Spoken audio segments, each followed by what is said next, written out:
What's going on, everybody? I'm Terrence, and this is Bank Shipping.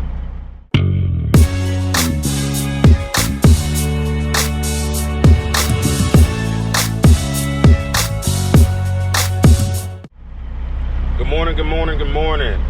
It is Tuesday morning. Out here trying to make a little bit of money, If you ain't up, like I always say, go ahead and get up, start that grind. We are in Rehoboth Beach, Delaware, and it is hot already. It's 9 o'clock in the morning, and it is hot. Delivering a load of, insulation or whatever. Picked it up yesterday. Just got here. It was kind of tight. They had a trench for, where they're digging water lines and stuff, and they didn't have a trench box or anything like that. And they wanted me to pull right on the edge of that, and I'm like, can we move that fence a little more so I don't have to get so close to the edge? Just because I didn't trust it. But we got in here. We're going to get out, unstrap, get unloaded, and get out of here. I'll see y'all in a minute.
right, so we made it back to the yard.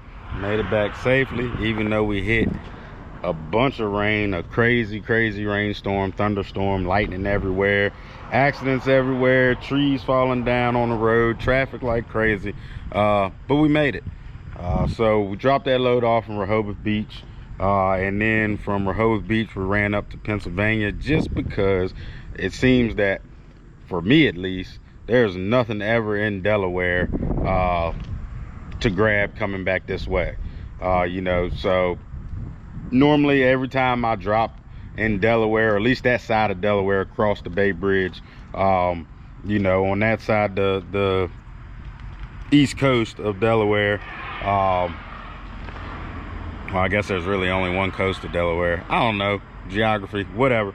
But that side of Delaware, not, you know, on 95, like Newcastle and all that, but on that side of Delaware, there's normally never anything over there for me to grab and bring back. So I ran up to PA and picked up a can that's going to a military base tomorrow. So it was slim pickings, so I said, hey, I'll take it. You know, the pay was still decent. Was able to negotiate the rate up a little bit. So this drops off like, I don't know, 40 miles from where I'm at right now, you know, from the yard. So got a couple calls out.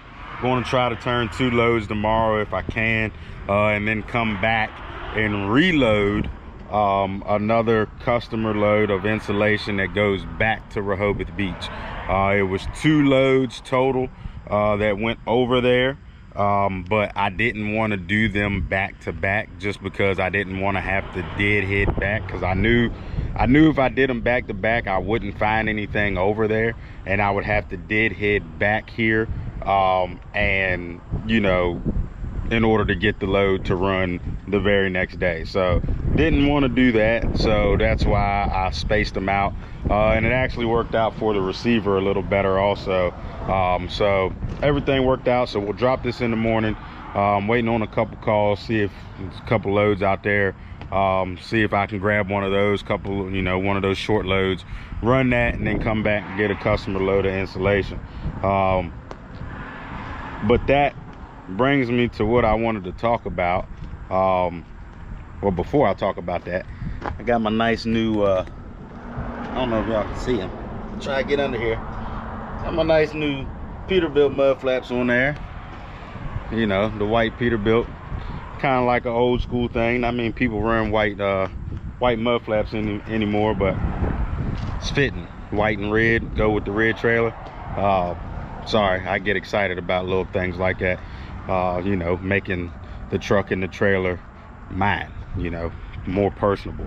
But anyway, brings me to what I wanted to talk about, and it's kind of weird because I had a video planned to talk about this, and then these 2 particular loads came up, and then I actually saw in one of the comments of my last video, somebody actually had that as a suggestion to talk about. So it's all working out. But you know, that is how to gain customers, how to build your reputation. You know, in this business, and in a lot of business, you're not the only person that does that business. You know, if you own a restaurant, you're not the only restaurant. You know, if you own a cleaning service, you're not the only cleaning service. If you own a lawn care service, you ain't the only lawn care service. And if you're a trucker, you sure ain't the only trucker. So you got to set yourself apart from the other people. That way you can build your brand, build your business, build your reputation, so that you can gain some loyal customers. And when I talk about customers, it can be a broker too. You know, a lot of people always talk about, you want direct customers, you want direct customers, you want direct customers. That's true, you want direct customers, but a lot of times that direct customer may come in the form of a broker. Because see, a lot of places don't want to deal with truckers direct. A lot of places that move a lot of volume of product, they don't want to deal with truckers direct. And the reason they don't want to do that is because they don't have the time to call, I don't know how many truckers a day to get their product moved. They want to be able to call one person, like a one-stop shop, to get whatever they need moved wherever they need moved. So that's where brokers come into play. So as much as we don't like brokers, as much as we complain about brokers, 9 times out of 10 they aren't going anywhere. So you may need a broker to form a relationship with a customer. For example, me, my customer that I call my customer for the installation, they're a big company. I go through a broker. Now me and the broker, we're like that, you know. I built that relationship with that broker because that broker has that customer, and that customer likes my work. So even though that customer isn't calling me per se, they're calling that broker and asking for me. So to me, that's the same thing. And I know the rates that they pay the broker. I know what the broker pays me. We negotiate the rates all the time, and I'm happy with the rates that I negotiate. So even though I'm going through a broker, it's working out. I'm happy, I'm making money, and the broker's happy and they're making money. And the customer is getting their load moved, which ultimately, that's what I'm in business to do. So it's not hard. You know, people ask, well, how do you get direct customers? How do you form that bond? Simple. Do your job. The job that you have chosen, the profession that you have chosen, which is being a professional driver. That's all you got to do. That is the only thing that you have to do in order to build up a customer base.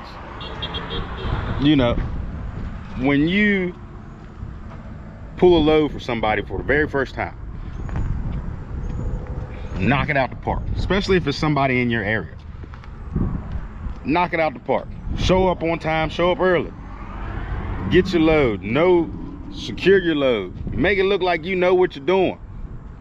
Get the load there on time. Now I know that there's going to be traffic and accidents and unforeseen circumstances that may cause you not to be on time. But if you're not going to be on time, stay in constant communication.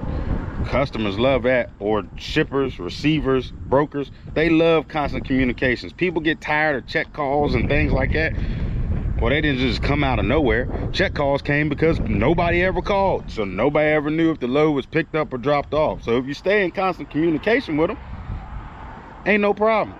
When I run my installation, I call and let them know I loaded. I call and let them know that I'm empty. If they don't hear from me in the middle, then they know everything's going smoothly. You know, so stay in constant communication, knock it out the park. And it's that easy. It really is. It's not hard to gain customers or brokers that you have a good relationship with, that you can make money with. It's very, very simple. All you have to do is do the job, the profession that you have chosen. Just do it well. Do it better than anybody else. And then the customers will come. I promise you.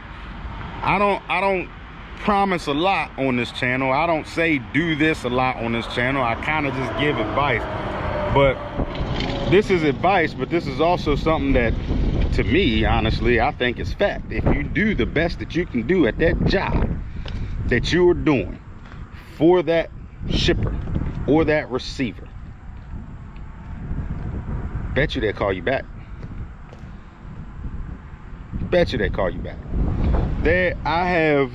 I don't know how many people over the years that I have formed a relationship with, that even when I might not run for them all the time, but they'll call me and be like, hey, I thought you were the perfect guy for this. Matter of fact, I had a call today coming down the road. A guy I haven't heard from in probably, I don't know, 5 or 6 months. He called me and said, hey, I got a hotshot guy that's stuck at the scales, and the load needs to go to the Port of Baltimore. I knew you were in that area. I know you run that area. You think you could go pick it up for me? And I told him, well, A, I'm loaded, so I can't. B, the guy has a gooseneck. I don't have any way to hook up to a gooseneck. And C, I don't really like getting loads out of scales.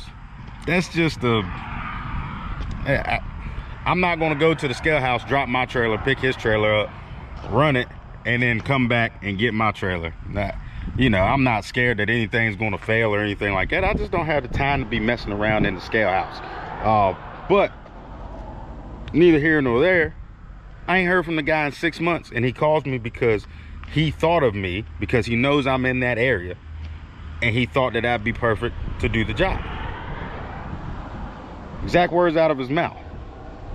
You know, I get those type of calls all the time, and there's no reason that you guys in this business shouldn't be getting those calls all the time also. Because if you're not getting those calls all the time, then you have to take a step back and look at what you're doing. You have to see, okay, well, I done ran this load and this load and this load, and I was late here at this drop off, I was late here at this pickup, I lollygagged, I didn't call, you know, I wasn't in good communication. There's something. I guarantee you there's something. So if you run your business and you drive your truck, your trailer, and you haul your loads like a professional, that is all you need to do to get those customers. Now, you know, people talk about rates and stuff like that. You might be more expensive on the rate than what somebody else is. Okay, then maybe that customer is not right for you. But I guarantee you, within reason, even if you're a little high on the rate, they'll still come back to you. Because I know myself, I'm high on my rates. And the reason I'm high on my rates is because I know my work. And my work speaks for itself. But even though a customer, some of the customers that I have, can get it done for cheaper, they don't, because they know I'm going to get it done. You know, you get what you pay for. So some of my customers just aren't willing to take that chance on just anybody, even just because they're cheaper. When they know they can pay a little bit extra money and they know my work, they know I'm gonna get it done. I mean, one of my customers, I'm known as the fix-it guy. That's not actually the term, you know, it's a different F word, but that's what I'm known as, because I always come in there and fix somebody else's, you know what, and I get it done. So that's the title that I have at that customer. But that makes me happy, that makes me proud, because I know that they know that if they call me about something and they need it done and I have the time to do it, I'm going to get it done, no questions asked. So like I said, it's real simple. I'm not going to sit here and do a big old lecture and talk forever. I think I've talked long enough, but it's real simple. In order to get customers, build up your customer base, or build up your broker base, just those relationships, customers relationship, brokers relationship. In order to build those, all you have to do is your job.